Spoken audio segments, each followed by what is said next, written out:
बघा, हे आहे आपलं पोट, त्यामध्ये आहे आपलं जेवण वगैरे राहते ना, पण आपण बाहेरचं खातोय, बेकरी पदार्थ खातो, ऑइली वगैरे खातोय, तर हे आहे आपलं लिक्विड. जस्ट लाईक हे आपण समजायचं आहे की हे बाहेरचं आपण जे आहे ऑइली पदार्थ, बेकरी पदार्थ खातोय, तर हे आपल्या पोटामध्ये जात आहे. हे झाले आपल्या पोटामध्ये घाण आता तयार. ओके.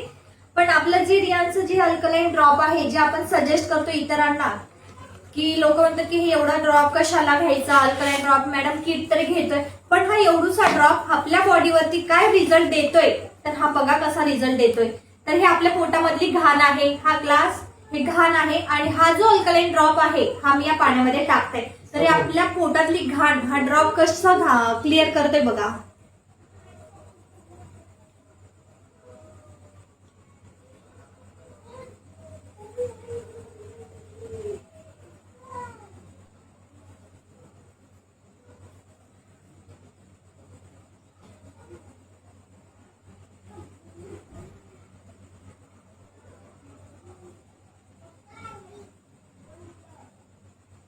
होतंय क्लिअर. तर हे आहे आपलं अल्कलाइन ड्रॉप, म्हणजे पोटामधले जे काही घाण आहे या अल्कलाइन ड्रॉपने क्लिअर होतं. असं कुठलाच ड्रॉप नाही आहे की पोटामधली घाण क्लिअर करतं, पण आपले हे जे रियांचे प्रोडक्ट